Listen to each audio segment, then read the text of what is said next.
The night is still. Only the wind and crickets surround you. You're all alone, camping in the strange solitude of the high desert, until an unsettling light appears in the sky. And that's when they come. For decades, witnesses have reported strange encounters with striking similarities. Accounts of indescribable craft covertly seeding the high desert with nightmarish, red-eyed creatures. A terrifying pattern has emerged. Stretching out in its haunting expanse, the high desert whispers of chilling tales. From desert demons and dumpster-diving alien imposters, to black-eyed witches and canyon creature attacks. Join us as we wander these lands of eerie beauty and explore the uniquely bizarre, true accounts of mystery and high desert horror.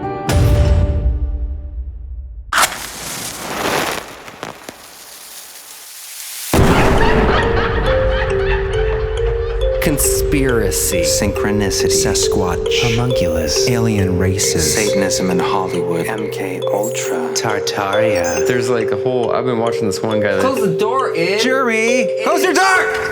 What's the Inner Earth Disagreements. Ghost Dad. I like that movie. Dogman, Bohemian Grove, Feldman. Magicians are demons, Specters and spirit spooks. summonings, Sleep paralysis, strange disappearances, Sky whale phenomenon. alternative history, shadow people. Shh, quiet. I'm trying to say words with my mouth. It's getting dicey out there. Poltergeists. That's cool. Anunnaki. What is the moon?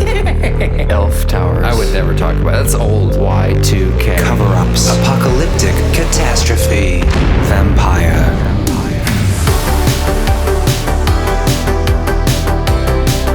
Well, hello. Welcome to The Belief Hole. I'm Jeremy. I'm John. And I'm Chris.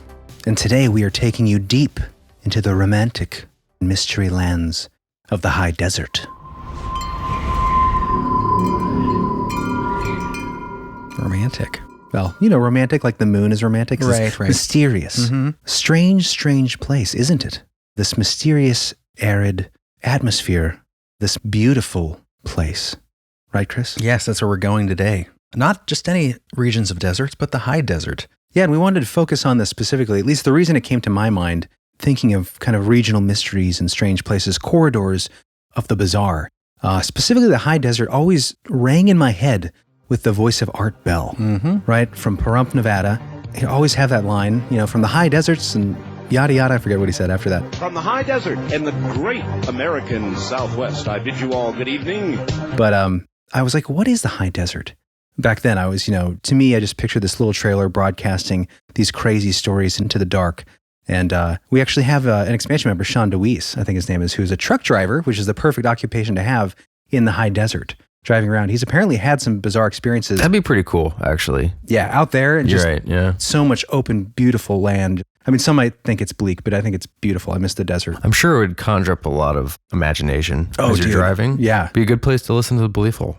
Absolutely. If you're out there now, let us know, high desert listeners. Yeah, it's a crazy place for crazy experiences. I mean, you've got phantom hitchhikers. You have stories of strange lights. The Marfa Lights is a classic example. Yes, in Texas, Marfa, Texas. Tons of ghost towns with stories of haunted saloons, things like that. And do you guys remember that we covered it briefly in 2020, the rash of metal monoliths? Yes. There was one in the high desert of Utah. That was the first one. Wasn't that proved to be fake? No, not this one. They never figured out who did it. Really? Yeah. I thought I remember seeing it was like an art thing that people ended up admitting to. That was, there were some copycat ones. There was a copycat one in Romania. Yeah, I remember that. I think another stateside one. But yeah, overnight it disappeared. No one ever figured out who. Oh, it's not there anymore? No. There was left like a metal slab or something. So I thought I read that the monolith had become, pretty quickly was taken over by the Bureau of Land Management, like that spot where. And yeah, but it was gone before they. Oh, really? Yeah. Mm-hmm. Weird. Yeah, pretty interesting. Maybe it was one of our listeners. If you guys out there put the metal monolith there, let us know. Yeah, that was an interesting. I love when little things like that happen in life. A real modern mystery. Yeah, that one was fun. I remember. Yeah. And most importantly, I think in this episode, we've come across something in our research that will prove unequivocally, John, that the high desert is a place where unidentified things in the sky have been seeding the desert lands with red-eyed creatures. Giant creatures and diminutive for decades, if not centuries. I'm saying that in the desert, things have been dropping off, creatures with glowing red eyes, and this has been going back. Our main story here features the Mojave Desert. Oh yeah, great account. The Mojave incident. That's our first story opening up. But this is a phenomenon that we realized looking into stories in the high desert in the past, going back to the 50s, even older. It's not 70s, a lot of accounts in the 70s. So some of that will be in the expansion, but it's just crazy. It's the amount of connections and corroborations of something in the desert dropping off entities. Yeah, really bizarre pattern. Yeah, so we're going to get into that a little bit later. There's something going on out there, guys. Yeah. It's a strange place. And just as a quick overview of what's coming up, you've got that story that Jeremy referenced there, the Mojave incident, and that involves Gremlin Campground Abduction. Yes. Dumpster diving humanoids. That's my favorite. Is a really fun tale.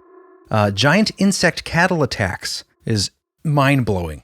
What? We'll be doing at the end of the episode. Unfriendly desert cults, and of course, the space Bigfoot of the high desert. You kind of reworded that there, so I wasn't expecting. I liked my version better, but we'll go with that. Okay. But yeah, this is going to be an incredible episode. I'm really excited to really get into the mysterious swaths of sandy land. And for those wondering who haven't been to the Southwest or Western United States, our first story takes place in the Mojave Desert. It's locally referred to as the high desert. I think parts of it might not be. But the Mojave Desert touches into southeastern California, smaller parts of central California, southern Nevada, and northwestern Arizona. And then over in Texas, we have the Marfa Lights and the high desert out there. That's the Chihuahuan Desert. And that's the only desert in Texas, I believe. So basically, you have different zones of high desert, I think in Oregon too. But we're talking about the Southwest high desert, specifically the Mojave, and some Chihuahuan, and some up in Utah. So it's going to be fascinating. Our first story is based on the account of a young couple. Yeah, I've been wanting to cover this account for a long time. You guys might be familiar with it. It's known as the Mojave Incident. There's a book written, right? Yeah, really great book, which I didn't realize that there was an entire book about. I'd seen the documentary years ago. They did a really good job with it on Paranormal Witness. And then I had read a couple articles about it. But then gathering the story, I realized there's a whole book. We could have done a whole episode or two just on this incident. But yeah, the book is by Ron Felber. And there's a whole interesting story of how he got involved with the couple that had this terrifying, harrowing experience out in the Mojave Desert.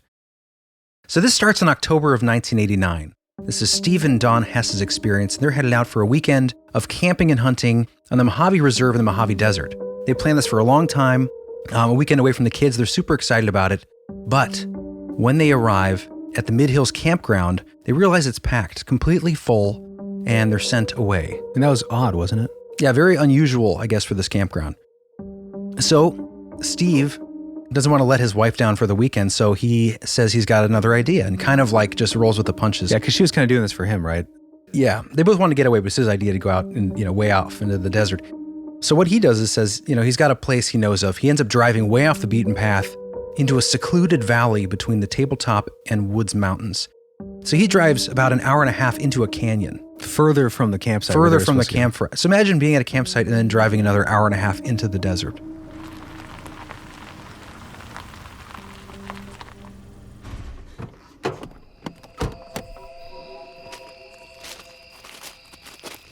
So they get settled in, they get to the place, and it seems perfect, it's gorgeous. They're both really excited to be there. It's an incredibly beautiful night. He starts a fire, and he starts preparing for a romantic dinner. But as Steve is cooking up steaks, he notices a pinpoint of light moving above the nearby Tabletop Mountain, and for some reason, the light makes him extremely uneasy. He's not sure why, but he just gets this sense that there's something wrong. He watches it for a bit, but by the time Dawn comes out of the trailer, the light's gone. And this is where our story begins here. Steve tried to put the weird episode out of his mind, and the two poured some wine, had their romantic dinner there under the dazzling night sky, and then settled down to do a bit of stargazing. As they sat there pointing out star constellations, they noticed a particularly bright star that wasn't supposed to be there, and they soon realized that it was not a star at all when it started moving. It was then joined by several other lights, around 9 in total, after which they created a sort of M formation. Their first impression was that it had to be aircraft from the nearby Nullis Air Base out on nighttime maneuvers. But then as they looked on, small red lights descended from the larger ones and began silently gliding towards the desert below, blinking and pulsating as they did so. It'd be terrifying. It was about then that they noticed that the night sounds of the desert had ceased, as if a veil of silence had descended upon them. And through that eerie clinging quiet, the red lights approached them. These bizarre lights then circled above them and configured and reconfigured into different formations as their flashing intensified, to the point that Don was beginning to panic. These lights began to flash and pulse faster and faster until they suddenly went out together. Shortly after this, there were sounds out in the brush, like something scampering about out there in the wilds, and there seemed to be more than one of whatever it was. The frightened couple hurried into their camper, and Steve grabbed his hunting rifle, thinking they were about to be attacked by wild animals. They could see out in the darkness what looked like glowing red eyes circling them. Now that would be freaky. Yeah. And at one point, something jumped out onto the hood of the camper and scurried across to jump back down on the other side. Steve was about to take a shot at one of the red-eyed shapes, but Dawn stopped him, telling him that she had a very bad feeling that it would not be a good idea to fire on them, which she felt was oddly being projected into her head. As they peered into the murky night, the creatures got bolder, and close enough that they could see that these were no wild animals, but rather what they would later describe as small, red-eyed gremlins. The couple at this point were paralyzed with terror, and the entities roaming about outside seemed to sense this, becoming bolder and running right up to the camper to leap onto its roof and bang on the sides, the whole time jabbering with each other in some alien language. As this happened, 9 tall, thin, translucent beings with large, deep, featureless black eyes, much different than the gremlins, bloomed out of the darkness and surrounded the camper, peering in at the terrified couple. As this happened, a large, bright object descended nearby, almost right over them, after which their camper began to buck and shake wildly as a fog or mist filled the vehicle. The light got brighter and brighter, and then Steve and Dawn lost consciousness. When they woke up, they were still in their camper, which was now filled not with the light of the bizarre craft, but rather that of the coming morning. There was no sign of the creatures they had encountered the previous evening, and indeed, a look around the area showed no evidence that they had ever been there at all. There were no footprints, no sign of damage to the brush, nothing. The only thing they could find were 2 red pin pricks in Dawn's neck that had not been there before. They could not remember anything about what had happened to them after that large light had appeared. They had no idea where the creatures had gone, but they did know that it had not been a dream or a figment of their imagination, and they had experienced something truly outlandish out there in the desert. Incredible story. Yeah. And that's just a piece, that's the main meat of the story. Mm-hmm. And I'll just say this is the perfect stage for any kind of UFO sighting or something to take place. This will be in the show notes, John. This is the Tabletop Mountain. This is their view from their RV in the middle of the desert. Just imagine lights appearing up there. Definitely very UFO friendly. Yeah, dude. And then all of the things that will ensue. But this story is just, there's so much to it and it's so fascinating. I think one of the most things that I found interesting, and actually we'll link this in the show notes, the link to there's a Paranormal Witness documentary. It's really, really well done, really compelling. It always haunted me since seeing it. They're both in it. So you actually get to hear from their own words, and they're super sincere people, not the kind of people you think would make up a story at all. They were just 2 regular people with kids, young, well-educated people just trying to work their careers and grow. And anyways. Oh, yeah, we should say that write-up came from Brent Swanser. Oh, yeah. I chose that just because I liked his coloring of the account, his delivery of it. But right. There's other articles that we'll have linked as well as a documentary. Yeah, that read came from a write-up from Brent Swanser. We'll link that in the show notes. Definitely not your typical story. No. Yeah, it's really interesting because when you see these lights in the sky, you're in Nevada, there's Nellis Air Force Base nearby, there's military craft being tested, that kind of thing. So my initial thought would have been, at first seeing these lights, okay, maybe it's some kind of, and he said that he thought once he saw the red lights drifting down out of these larger white lights. He said there were hundreds of these red lights in the distance drifting down. He said it looked like paratroopers, like infrared goggle kind of light you would see. They thought the Russians were invading. Yeah. That's what they thought was going on. This is 89, yeah. Yeah, there were like 4 of these giant white orbs in the sky, or I forget how many exactly, around 4.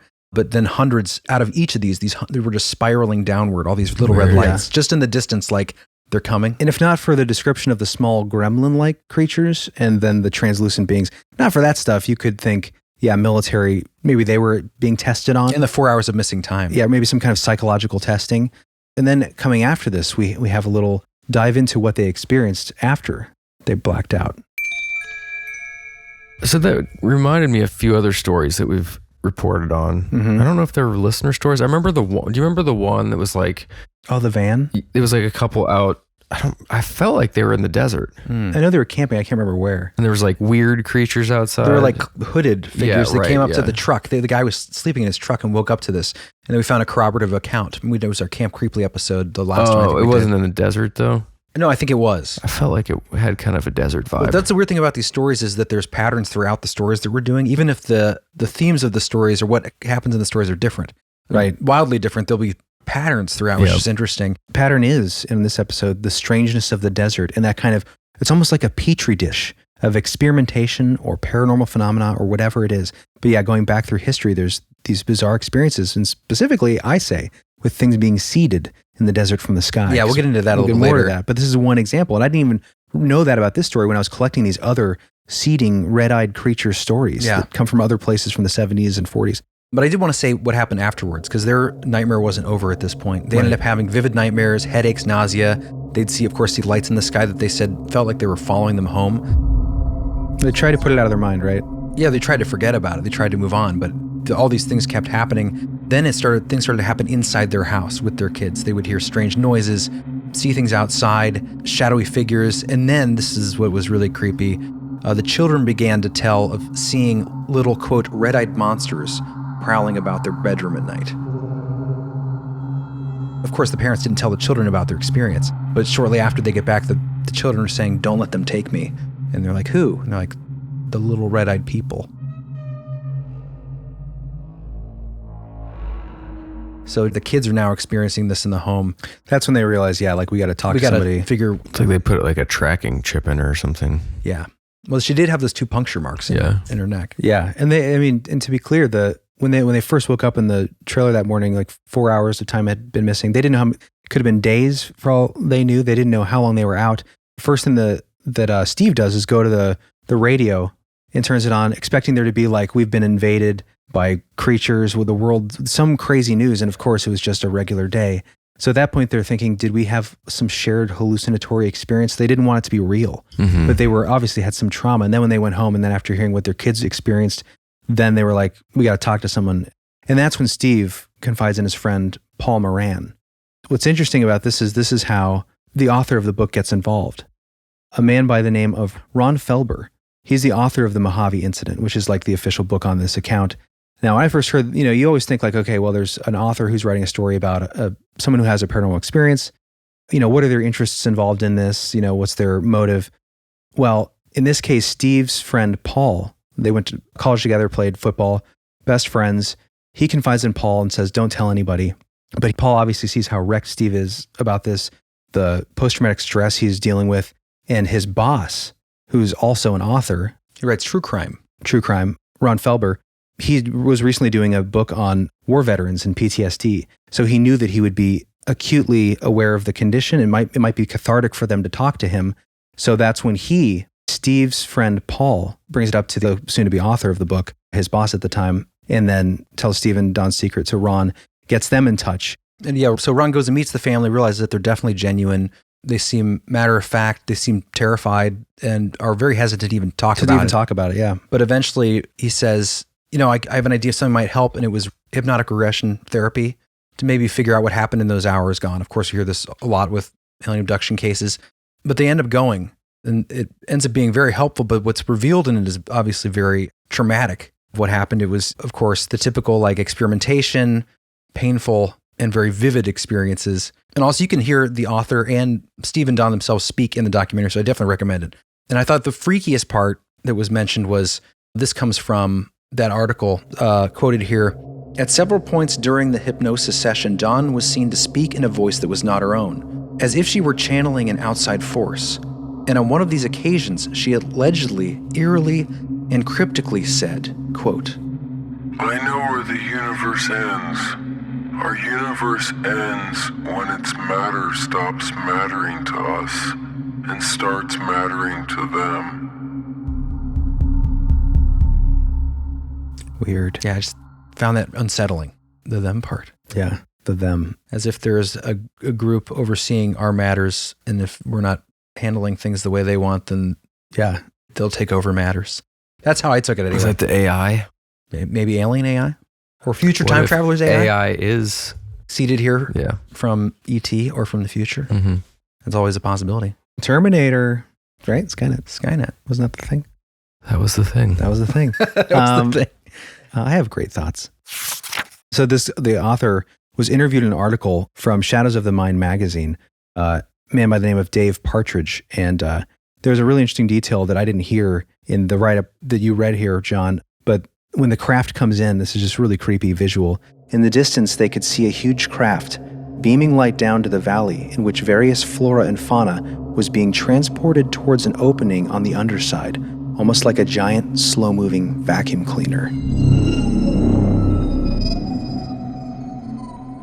That's pretty creepy. There's a lot of interesting details that aren't in the article. So definitely recommend the book. Yeah, in that interview, the author, to outline kind of what turned him on to actually doing it, after speaking with him, he was asked about it, because he wasn't into UFOs or anything like this, but even though he was skeptical about this kind of stuff, he was convinced by their sincerity and was blown away, and he said, quote, what the Hesse story did do was convince me that there exists another realm of existence. Humans, albeit rarely, can sometimes catch glimpses of something that is perhaps more real than the existence we live now, or believe we are living. And that existence, I think, exists out in the high desert. Bringing it back. Anyways, I thought that was an exceptional experience to share for the high desert episode. A lot in that story. Yeah. So check it out. And again, we'll have that interview linked in the show notes. We'll have the documentary. It's a really, really, I'm not a huge fan necessarily of visual retellings, because sometimes they can be kind of hammy, when there's someone's acting out the story. This was really good. Yeah. Paranormal Witness did a good job. I think their show's done now, but we'll link that in the show notes. It's pretty freaky. Anyway, you ready for a second tale of intrigue? Yes. Let's do it. So this one's a little more bizarre. Yeah, this is a strange one. It's kind of fun in a way. I mean, it's not as harrowing. Yeah, I mean, we're looking for strange stuff here in the whole. Yeah, we're trying to find the unique stuff for this episode. This comes from Albert Rosales' collection of humanoid encounters. Moving along in the high desert, this occurs near Barstow, California, in the summer of 1995. And I call this Dumpster Preppy and Spare Parts. This is a really weird story. 5 young men had gone to the Mojave Desert to shoot their rifles and camp for the night. 3 of their number had gone to bed while the remaining 2 stayed up talking and working by portable light on a dirt bike. Soon they heard a strange humming sound, and their portable light went out. Looking up in the light of the moon, they spotted a large black circular object slowly moving over their camp. Spellbound, they followed the craft, hoping to make out more details. After about an hour, they lost sight of it over a hill. They headed back to camp, but lost their way. After wandering about for nearly an hour, they came upon an old state park dumpster in the middle of the area used for dirt bikes. Then, from within the masonry wall surrounding the dumpsters, they heard loud crashing sounds, like if someone was tossing garbage around. One of the men came around the opening in the wall, intent on asking directions from whoever was there. He saw a tall blonde man, clean-shaven, and wearing a preppy golf shirt and dress slacks, both stained with motor oil and food grease, wildly tossing garbage around as he searched for something in the dumpster. The camper asked the blonde man if he knew how to get back into town. The man responded, I'm not from around the area. Maybe the government knows. The campers asked the man what he was doing out in the middle of nowhere, dressed as he was, but he ignored them, held up a bullet-riddled radiator, and asked them what they thought of it. What do you think? Concerned, the two campers moved back from the stranger. They then looked around for a car, but saw nothing. Just then, a helicopter flew over the hillside and shot a blinding light down on the group. Though the two campers do not recall the man leaving the dumpster, they turned to talk to him, and the Preppy was gone. An instant later, the helicopter veered off in the direction of a glowing green light that was steadily rising in the sky. Neither camper remembered anything after that. They woke up leaning against the masonry wall sometime after 6 a.m. That comes from New Fork. That's a weird account. Yeah. Yeah. This reminds me of like a classic like 80s, 90s UFO movie or something where there's like an alien that's, he's got to like kind of fit in wearing a preppy golf shirt in the middle of the desert looking for like spare parts for his UFO. Like that's the implication, I feel like. And then he escapes and the helicopter chases him away. What if they asked him like, do you know how to get back to town? He's like, I'm not from here. Ask the government. Then the alien would say. It's like definitely like trying to fit in and doing a terrible job. Yeah. Alien imposter. Reminds me of like, what does that remind me of? What movie? Earth Girls Are Easy. That's a good one. Yeah, I was thinking that.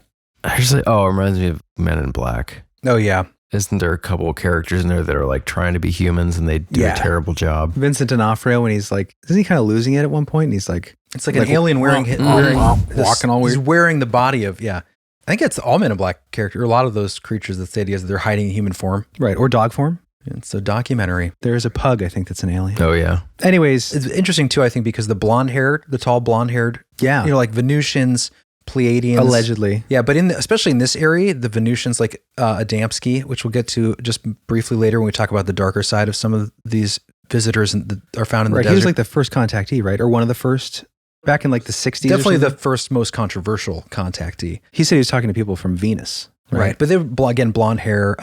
And it was in the high desert, just like where this was. Exactly. Yeah. That's kind of where the contactee movement was born, was in California there in the desert. Yeah. There is something to this area specifically, like this race of tall blondes love the high desert. And there's like his history going back with visitations and then, of course, the contactee movement. Yeah. And then it's like maybe they stopped at some point. Yes, but when we get back, we're going to take a quick break, right? Yes. Before we get into that, though, I have a personal note. Yes. A friend of the show, Lamar Dixon, actually, he was on I don't remember which expansion episode it was. It was Lifting the Veil, I believe. Lifting the Veil. Yeah, so it was an interview of him. He had like a really interesting near-death experience, and for all of you that know me, to some degree, you know my fascination with those types of stories. So we did an interview with him a while back in one of our episodes, and we became friends over time. Long story short is I went out to visit him. He had invited me out. He has his own podcast called Symptoms of Reality that he does with his twin brother named Lamont. Right. And so it's definitely more of like a metaphysical kind of spiritual, and they do a mix of everything. But if you guys are interested in any of that kind of stuff, I went out there and I like kind of interviewed them a little bit about their experiences. Lamont has a lot of like weird kind of out of body experience stuff. And Lamar had that near death experience. I think he might have had another one too. But anyways, yeah, so if you want to check that out and kind of see a little bit more about what I'm talking about, we'll leave a link in the description. So go check them out. Tell them Belief Full sent you. Yeah, fascinating stuff. Yeah. Links in the description.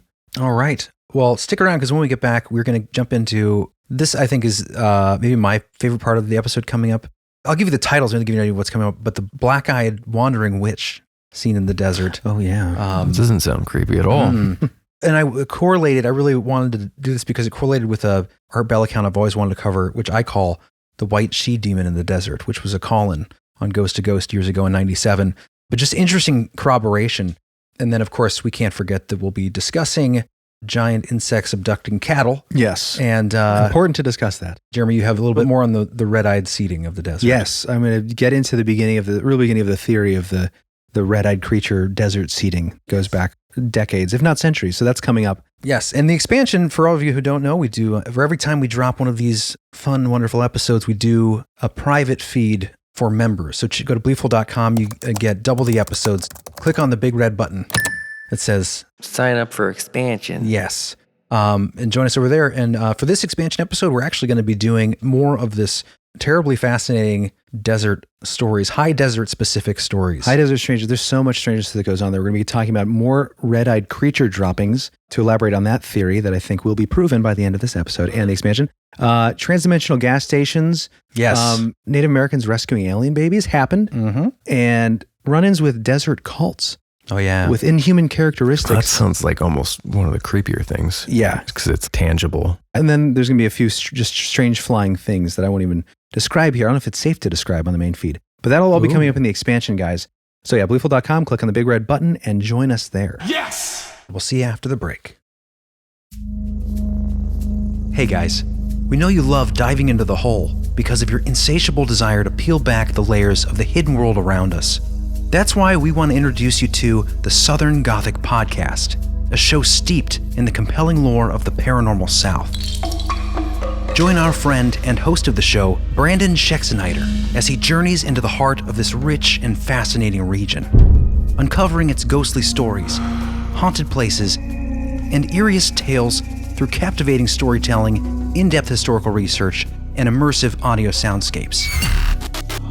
From the Bell Witch of Tennessee to the haunted Waverly Hills Sanatorium to the ghostly tales of the Myrtles Plantation and beyond.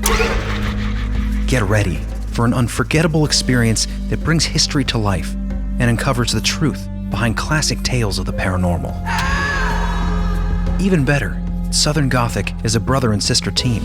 Brandon's storytelling is forged from the extensive research of his sister and professionally trained archivist, Brianne.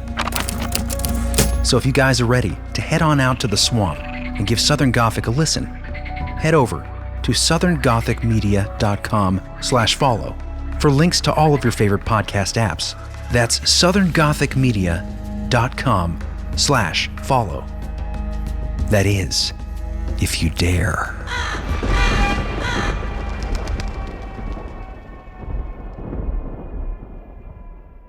Welcome back, guys. Hello. Hi. Welcome back into the Desert of Strangeness.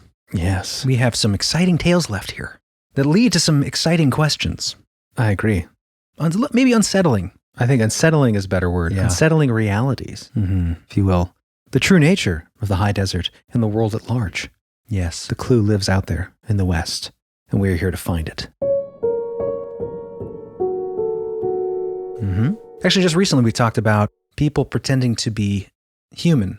Yes. Right? On a recent episode, we talked about human imposters. Expansion episode, right?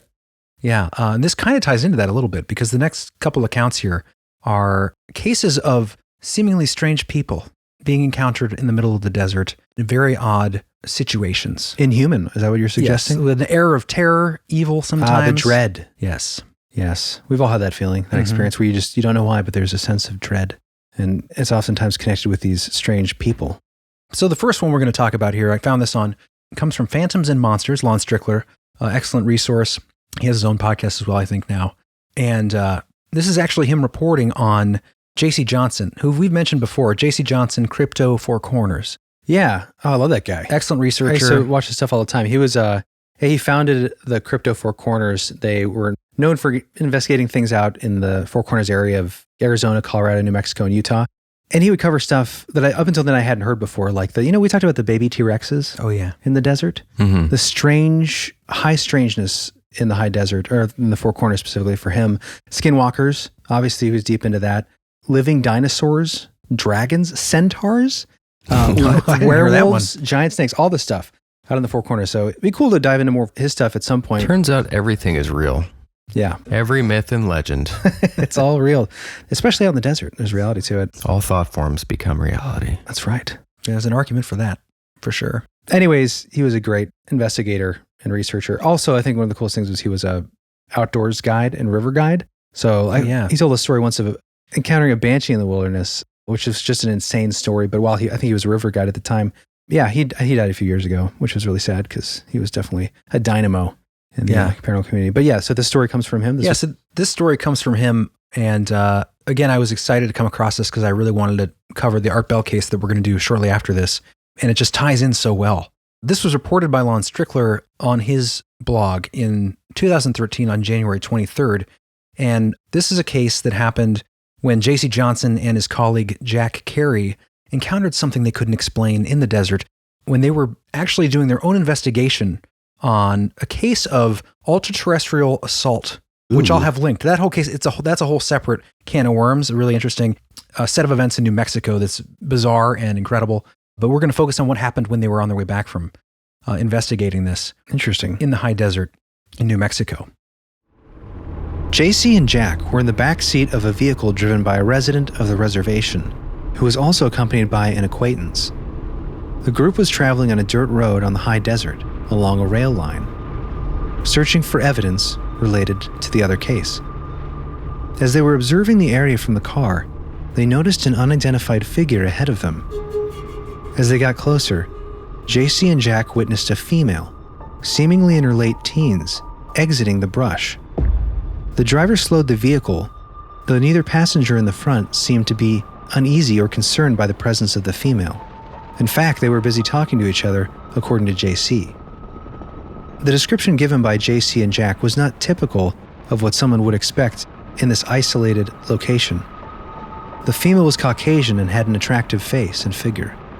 Her face and hair were clean, though she was wearing 6-inch cork heels and a filthy, tattered one-piece denim jumpsuit. That's interesting. Oh, that is interesting. We'll see why. As they pulled the car over, JC asked if she was okay, in which she replied, "Fine. Everything I need." At that point, she looked directly at JC and Jack. They were both stunned by what they saw and how they reacted. Her eyes were completely black in color, projecting evil and malice. Immediately, JC became disoriented and told the driver to leave, now. Go now! Jack became violently ill, almost to the point of throwing up. They both implored that they leave, but the driver seemed to be unaware of what had happened. JC stated that he was totally confused as they eventually sped away, and that his head was, quote, burning like an oven. JC continues to experience bouts of disorientation. Really weird. Mm-hmm.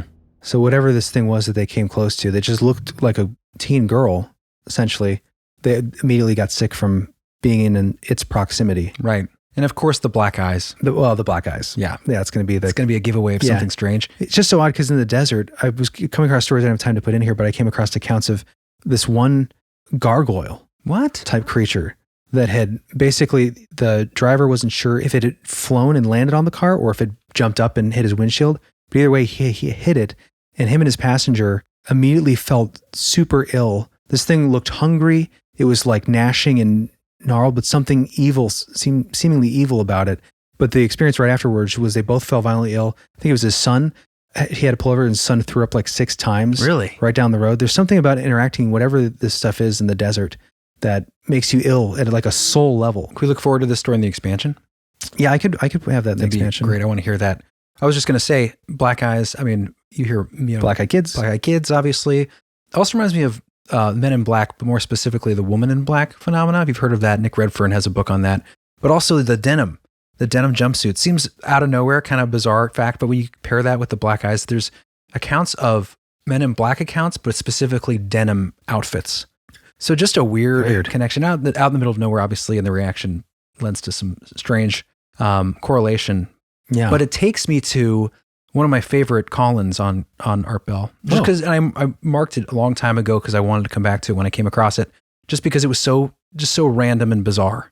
And it takes place in a desert, so perfect for this episode. And broadcasted from the high desert. Yeah. And although the JC's account was the high desert, this story takes place in the low desert, but I believe the same desert. It's just a lower elevation. It's all creepy out there. Yeah. I don't know why we decided to make everything specifically high desert for the episode, but we did. I like the concept. Mm-hmm. The high desert. All right. So this one I call White She-Demon in the Desert. And this is a clip again from Art Bell, Ghost to Ghost AM 1997. If you haven't listened to those, they're classic Halloween episodes. Halloween open line call-ins.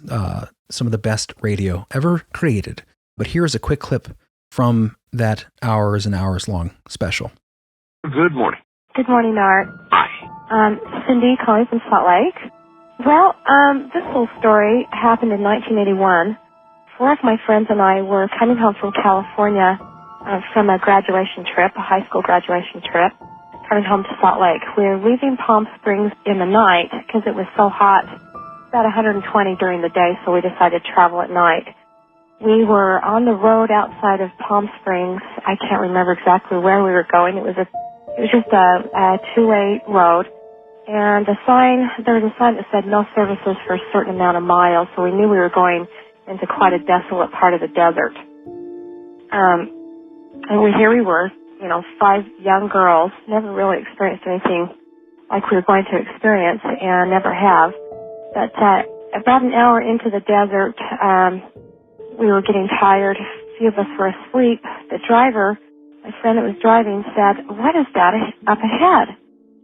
There's someone off to the side of the road, and we one at a time woke up. And the minute we started looking at it, we all got the most horrible feeling. It was just an awful feeling. And we couldn't figure out what was going on. As we got closer, she slowed down, and we noticed there was a woman off about maybe 10 feet off of the road. She had white hair, long white hair, white skin, this long flowing white robe, a dress, holding a white dog on a chain. In the middle of nowhere, Art, we had not even seen any cars for a long, long time. That'd be bizarre. There were no, homes, or we had not gone through any towns. And as we got closer, we realized what it was. And the wind hadn't even been blowing that night, but her dress was blowing, her hair was blowing, and she looked at us with the most evil eyes I have never seen. She didn't look human. Her skin was so pale and white. And she looked at us to the left, and as we went by her slowly, her head turned so far. There's no way any human head could turn that far to follow us. And it was freaky. Shades of The Exorcist. It was just unreal. We were so upset for a long time after that. And every time we get together now, after all these years, we always talk about that white lady in a light dress with her dog in the middle of nowhere. There you are. There you are. There you are. Thank you very much for the call. Definitely not normal.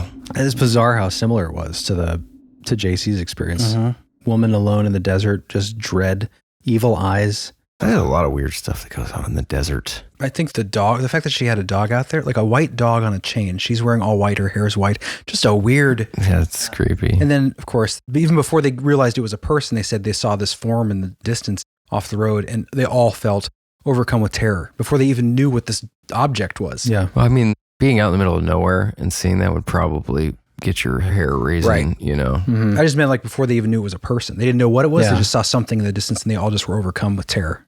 They probably had to know it was something alive, right? Unless you have that preternatural, unexplainable sense of doom. I mean, regardless, yeah, that is definitely a terrifying encounter. Then 5 minutes later, her husband probably drove up in the car and said, "Did you finish taking Timmy dog for a walk so we can keep going?"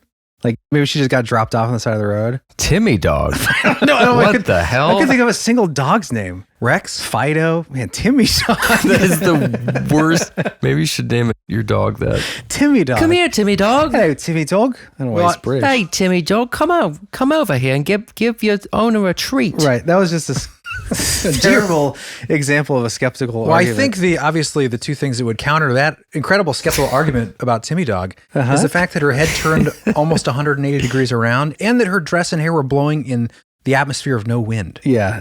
The Exorcist head is pretty clutch, I feel like, to that story. Yeah. I mean, regardless of what Timmy dog was doing. Oh, it's just such a bizarre, strange, high strangeness encounter. I don't like the desert. I'm never going there. It's weird. It is a strange place. It's beautiful though. Here's a little legend. So this happened in Palm Springs, right?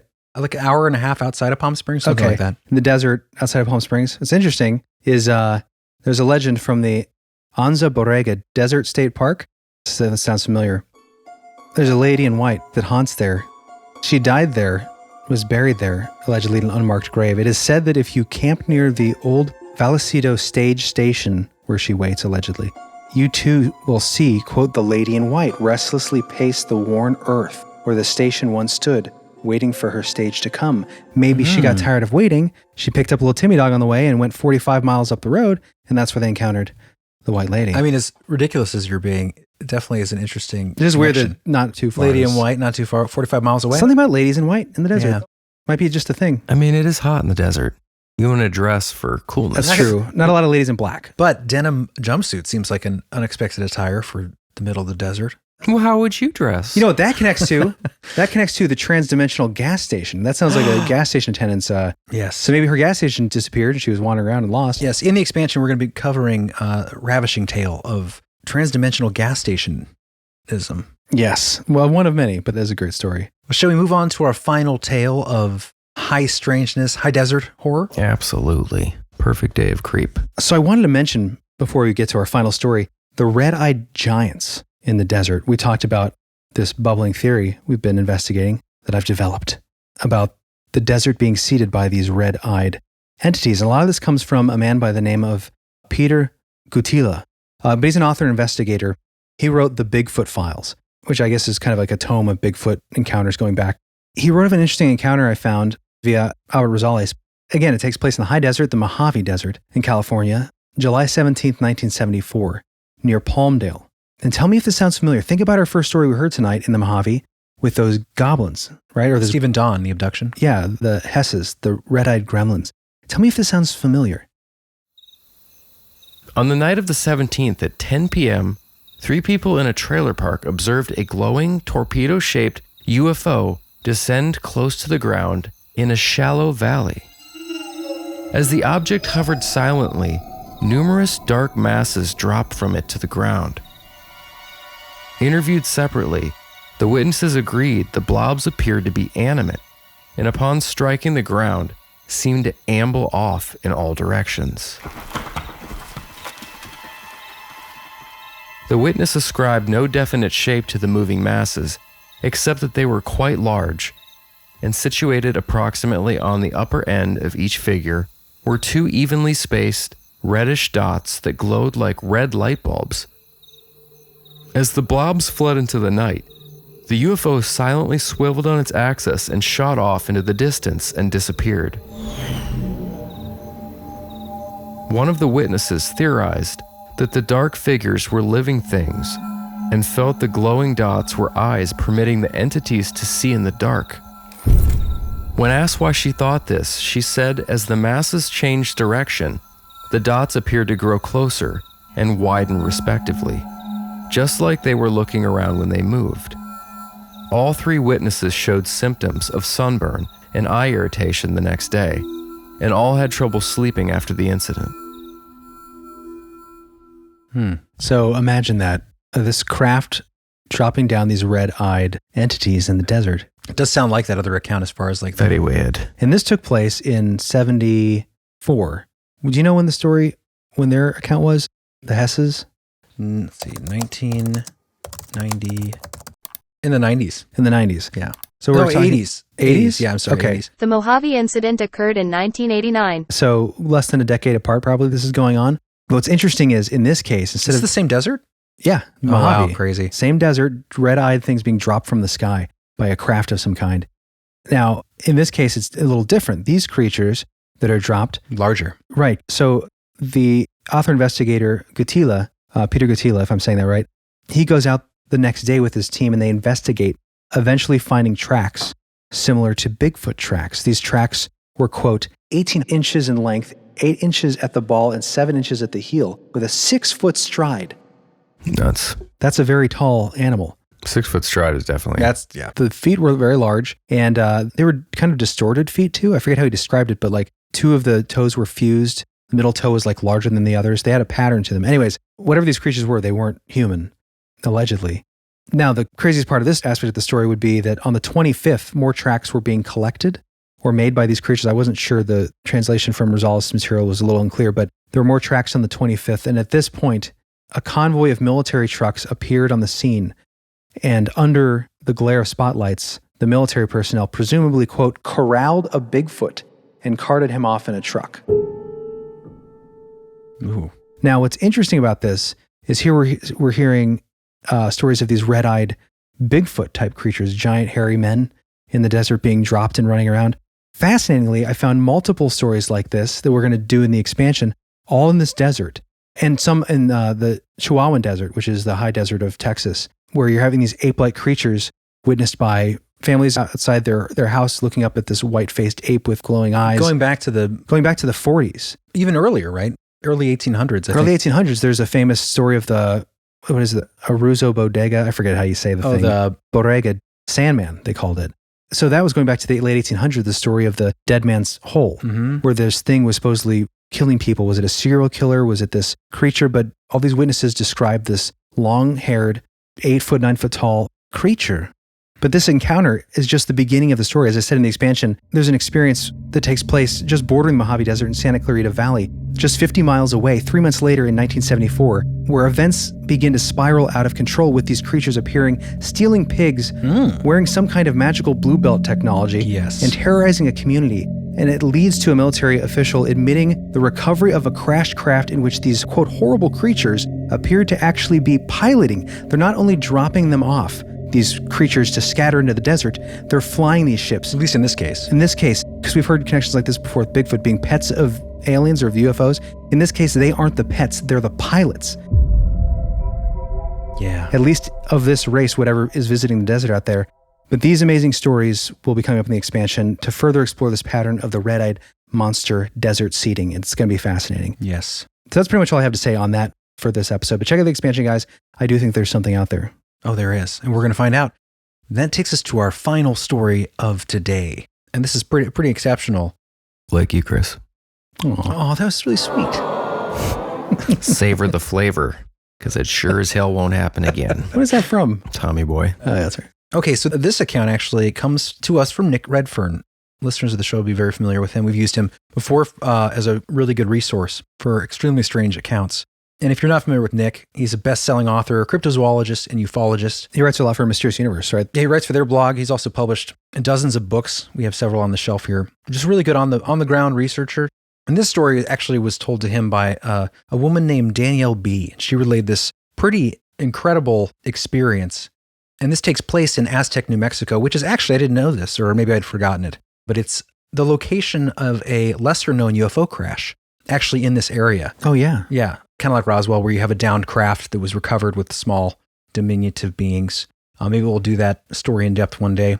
But according to Danielle, this is the same area where she would have a lifelong altering encounter with a real monster. And this is probably one of the most bizarre accounts I've heard. And we'll remind you of maybe the Van Meter visitor. Yes. It was on one particular day in May 2004 that Danielle decided to spend a few hours hanging out in Aztec's Heart Canyon, which curiously enough is exactly where the alleged UFO is said to have fallen to Earth back in the 1940s. It was also where Danielle had an encounter with something far worse than aliens. On what was a warm and sunny day, Danielle found a place to sit where she could read a book and have her snacks and drinks at hand. It was a perfect way to spend a day off work, or for a while it was, at least. All was normal for a couple hours. That is until Danielle noticed a small, black helicopter approaching her in the distance. Certainly at a distance, that's what it appeared to be, a helicopter. But it was no normal helicopter. There was no thud-thud of the propellers, the sounds that one associates with the fast-moving blades of a helicopter. And on top of that, it appeared to be carrying below it a small calf, held tightly in place by thick ropes. Most definitely not the kind of thing you see every day. When the helicopter got close to Heart Canyon, however, Danielle could see that the helicopter was actually nothing of the sort. It was a large, obscene-looking insect of around 4 meters in length. The presumed rotor blades of the helicopter were actually the fast-beating wings of the monstrous creature. As for those ropes, they were nothing less than powerful-looking black limbs. It's freaky. Yeah. So this is a 16-foot-long insect flying, carrying a cow? Can you imagine that? Dude. Oh. Yeah, I don't know. how It's just nightmare. it'd be hard to process that. Change your life. It does set her on a certain course. You'll hear in a second. I hate flying insects too. I know, man. You freak out. I mean, like stingy ones. Yeah. Oh, yeah. No one's worried about a fruit fly. So the story goes on. It continues. Danielle could only stare in a mixture of awe, fascination, fear, and horror as the huge creature flew overhead, dropping the poor calf on a nearby peak, and then swooping down to the ground with frightening speed, pouncing on the animal, and viciously tearing into it. In less than half an hour, the giant insect was done with its feasting and took to the skies. Danielle had been too shocked to flee the area at the time, the result of which was that the terrible event was forever embedded in her memory. Suspecting, probably correctly, that if she had told local law enforcement officials of what she saw, she would likely be booked for wasting police time. Danielle finally made her shaky way home. She stayed silent on the matter until she confided in me, roughly 3 years later. Wow. Yeah, that's an amazing story. I mean, pretty hard to believe at face value. Now, could this be something Precambrian or Cretaceous or wherever? We talk about tunnels, ancient insects that were giant. Well, yeah, exactly. And Nick actually brings this up in the article. He goes on to talk about how Danielle, obviously it seems like an incredible story. It stretches credibility. But he said that despite that, she came off absolutely credible, really down to earth and just normal. And he does go on to point out that, as you were saying, Jeremy, in the distant past, there were huge insects, obviously, not unlike the one described by Danielle. And they actually did exist in the United States. We had these giant insects at one point in time. In the Jurassic era. Yeah, some examples, Jurassic era, you've got I'm going to get these wrong pronunciation-wise probably, but a dragonfly? The Meganura mania, a dragonfly with a wingspan excess of 3 feet. So imagine that. It's not carrying off a cow, but that's pretty big. Another example, Ohio State University in 2001, geologists discovered the fossilized ancient remains of a centipede in an old mine. The centipede was 5 feet long, John. And then there were the ancient remains of a sea scorpion unearthed in Germany. In 2007, it was an 8-foot-long sea scorpion. So we did have What's a sea scorpion? It's in the spider family. Ugh, okay. It looks more like a lobster to me, but it's in a... Yeah, okay. But imagine if we see one of those that's, 8 feet long. Reminds me of like It. Everything reminds me of It. There's a part in the movie with the spider It's at the true. end. That's very true. Yeah. Very large. Was that in the book? Or was that just the made-for-TV movie? Yes, it was in the book. Did not turn out well. Didn't translate well to the screen. But they had the special effects team got screwed over with time. Oh, that's right. That's a whole different story. Didn't they overlight it? Yeah, the whole thing was recut. Supposed to shoot it differently? Yeah. Yeah. Would have been better. Anyway. So yeah, giant insects. It makes sense. You hear stories about, giant lizards or ancient reptiles, dragons, or dinosaurs, if you will, in the desert that still remain. Is possible. Coming up from the unearth. The question is, could it be that are there things living down in these caverns that come up at nighttime and feed nocturnally? Places we don't see them living underground. I mean, who knows? But it is interesting. This actually changed her life. She's been working on a book. I don't know if she's put it out, but about connecting this theory of giant insects either surviving or versions of them, prehistoric insects that are part of the cattle mutilation phenomenon. I was just thinking about that because we had the recent cattle mutilations. Mm-hmm. The questions would be, we've never seen one up until this point. I guess here's a witness testimony of cattle being mutilated by this, but we've never heard a case like that other than this. Usually it's the cover of night. There's a connection with the UFO phenomenon, obviously, and the precision-like removal of certain organs. Is that something that maybe the proboscis of these insects could perform? Yeah. It's an interesting question. Yeah. It's definitely just another interesting aspect to the cattle mutilation potential explanation. Yeah. But definitely an incredible story.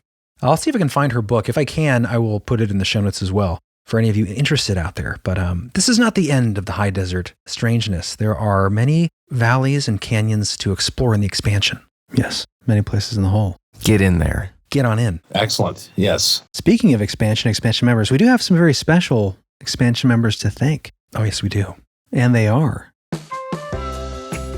Thank you to Caleb H. Welcome to the hole. Yes, welcome, Caleb. Caleb, welcome to be here, Yes. sir. All right, sweet like Jello, we have Wesley Jello, who went above and beyond and became a shadow person of interest. Shadow person, shadow person. I don't know what that was, but yes. Echoing your generosity. You are awesome. Jonathan Diego is here, a dogman whisperer, right? Yes. Sacred creature, he is. Creature of the night. Welcome to be here, Stephanie Hughes. Happy to have you. Yes. Stephanie Hughes, I know her. I feel like. We just might. Maybe not. We might know her well. We know her now. Steve Stockton, acclaimed author and amazing content creator on YouTube. Go check out his channel, Among the Missing. Among the Missing. He's got a bunch of channels, so check him out. Yes. Great storyteller, great reporter of the missing and mysteries. We may be doing an interview with him right I think we just might. Good man. I'm looking forward to that. It's going to be great. So anyways, thank you, Steve Stockton, for not only being an amazing author and contributor, but for helping out the whole. You're a true hero. Awesome. Thank you for being a friend. Yes. Thank you for being a friend. Olson Meadows. Olson Meadows. Olson Meadows. Seizure. Olson Meadows. Hope I'm pronouncing that right. You are a Dogman Whisperer, and you are awesome. You are. I'd love to spend time in your meadow. Thank you for being with us in the home. Okay. Yes. I don't mean it like that. Sounds- I mean like it just sounds. How do you take it any in other a way? metaphysical sort of way. Richard Kissock is here. All Welcome right. in. Welcome in, Kissock. Richard. I love that name. It's a fantastic, terrific name. I love it as well. Yes! Danny Sorensen. Hi. Danny Sorensen. Welcome, Danny. Screenwrite me a story, Mr. Sorensen. Okay. I don't get that reference, but We'd welcome be in. bad Sorensen. live. You know, isn't that a screenwriter? West Wing? Anyway. Cameron Yes. Kaczynski. Hi. Welcome to be here. That's a Yes, solid yes, name. yes. Cabin Sky. Cabin Sky. Cabin Sky. What? That's the Kavinsky. Wait. no Cabin Sky is that music guy. Oh, Kavinsky, yeah. I forgot about that guy. It's Cabin Sky. It's not Kavinsky? I think it's Kavinsky. Come It's on. not Cabin No, I don't think Sky. Not Cabin Sky, bud. I'm almost 100% sure. Okay. Because I always used to call it Kavinsky too, but it's Cabin Sky. Makes no sense. Okay, sure. Anyways, it's Kaczynski. Welcome, Cameron. Brian Logan is here. Brian Pull out your Logan. claws. Yes. Like a Wolverine. Yes. Comic book reference. I hope nerds out there like us enjoy that. Thank you for coming. Thank you to be here, Brian. Tina Gunter. Yes! Gunter is a shadow frickin' person of interest. Sounds German. Welcome to be here. Ausgezeichnet. Wunderbar. Awesome. Tina is a hero. Thank you. Learn Tina. it up. Lena Malera is a Dogman Whisperer. Yes. All right. Lena, you are loved. Supporting the show like no other. We need you, Lena. Shiv. Shiv is just, I don't know what to say. She's a shadow person of interest. Oh, wow. Nice. Shiv. Yes. Welcome in, Shiv. Seriously, She sounds dangerous. I mean, dropping that kind of money in the hole, she must be. She's a Yes. threat to be reckoned with. Thank you so much, Shiv. Really means a lot, honestly.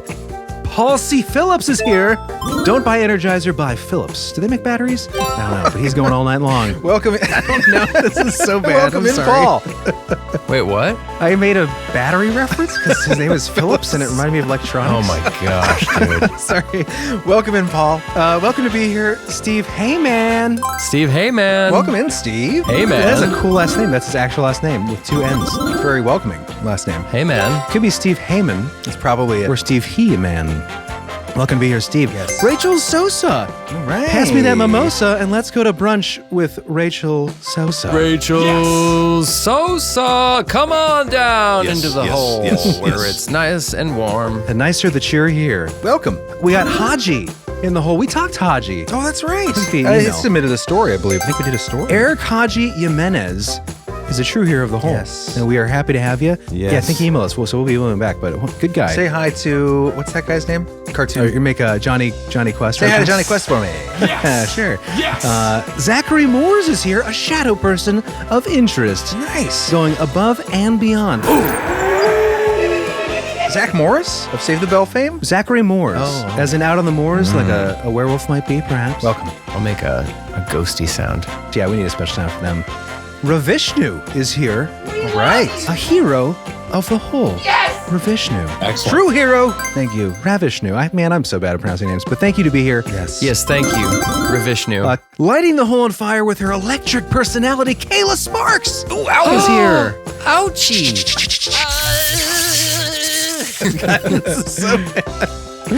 Oh my god, I love it. She's a Dogman Whisperer, I should say. So she gets a howl. Thank you, Kayla. You better go check on your horses outside tonight because Robert Barnes is here, and there may be a Dogman Whisperer lurking about. Don't leave the barn's door open. So what I'm saying is Robert Barnes is a Dogman Dogman. Whisperer. Nice. He may have horses because his last name's Barnes. Thank you, sir. Yes. Yes. Amazing. Another howl for you. Miracle Man. Miracle Man. Oh, Danielle Sorensen is here. Danielle Sorensen, all right. Yeah, two Another Sorensens. Sorensens? They must be related. They must be, right?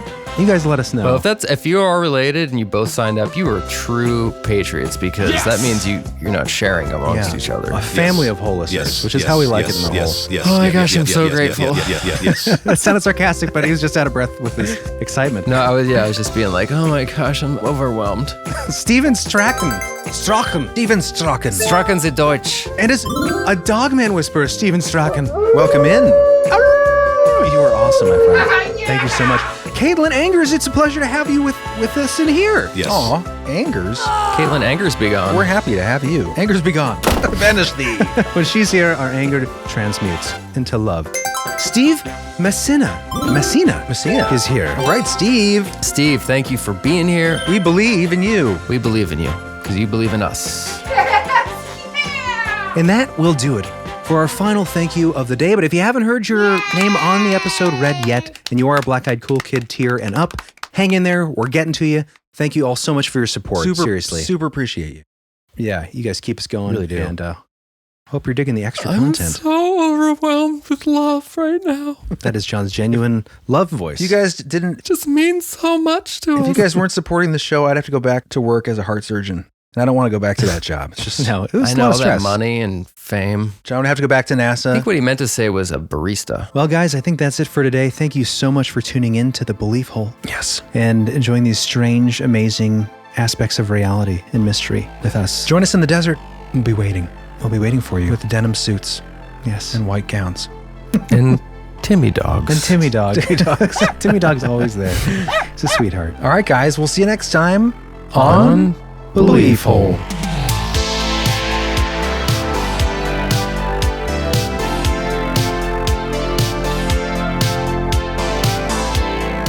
Hi, desert. Hello. Ah, desert. Down on the farm. That makes me want pancakes. I can't remember the last time I had a pancake. Who cares? I mean, I'm more of a waffle guy, to be honest. When was the last time you had a waffle, bro? I don't... Grandma's house? Come on. We have her waffle iron. We should have a waffle party. Oh, yeah.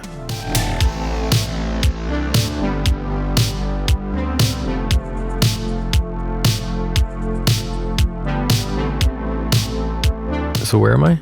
You're not reading yet. I'm going to set up the story. Okay. So, but it will be Steve. If you see Steve there, I'll put a little JD. Steven! Oh, God! It scared me. Oh, my gosh.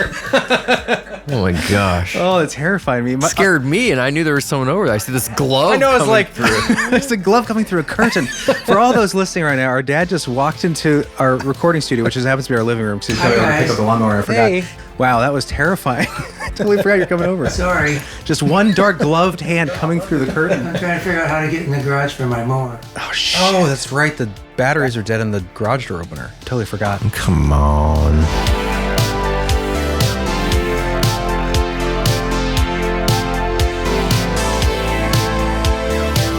So yeah, we'll get into this here. I'll do a quick little summary and then we can do the read. John, do you want to do the read or I can do the read, the first one? It's the longest story, so it's up to you. I think the listeners would probably appreciate it if I did it. That's true. We'll leave in your arrogance. I won't edit it out today, John. You normally do? Sometimes. I'm not openly arrogant most of the time.